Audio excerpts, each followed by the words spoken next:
Finally, the Rules, Discipline and Privileges Committee of Parliament has managed to interface with the Mityana Municipality Member of Parliament, Francis Zaake, who appeared before the committee, accompanied by his legal representative, Erias Lukwago, the Kampala Lord Mayor.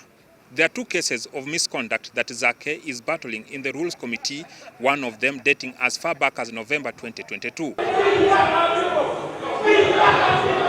And that is exactly what the committee was dealing with today. You sought some adjournment because you are not available, I think your colleague, but also the committee wasn't available also.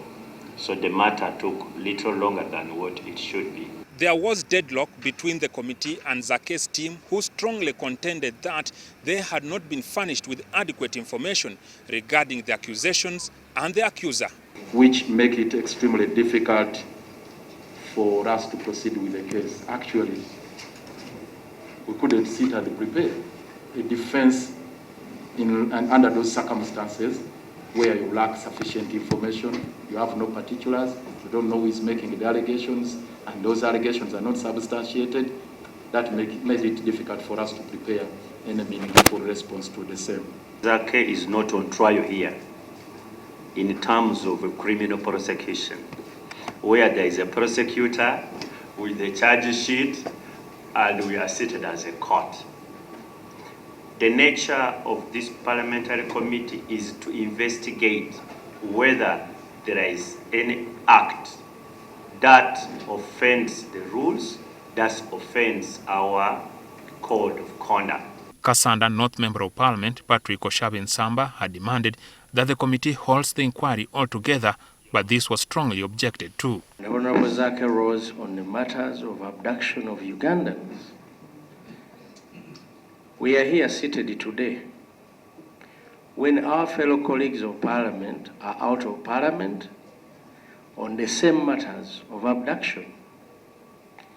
Wouldn't this committee chair wait until the entire Parliament resolves on this? Because at where we are as Parliament, we are at a standstill. A resolution was reached by the committee to furnish Zaake's team with the necessary information regarding this case that was brought to the committee in November 2022, and for which they have been given up to Wednesday next week when they will reappear on this particular case. Meanwhile, the case in which Rakai woman Member of Parliament Juliet Kinyamatama accuses Zaake of making derogatory statements against her personality starts on Tuesday. An attack on a woman is an attack on all women. The reason as to why I'm asking for that video to be played, it's because those words, I cannot say them. Let the world see what he said. Why are we covering evil? Zaake says he's firm and unthreatened.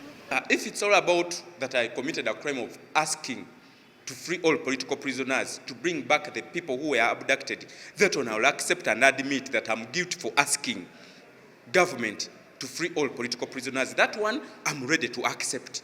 Zaake hardly has any hope in the committee, and if any, it will be a surprise. The same committee having previously found him guilty for misconduct, which subsequently led to a motion on the floor of Parliament that led to his removal from the Parliamentary Commission job. He, however, appealed this case at the Constitutional Court and won, but the Attorney General has since appealed at the Supreme Court. Jackson Onyango, reporting for NTV at Parliament.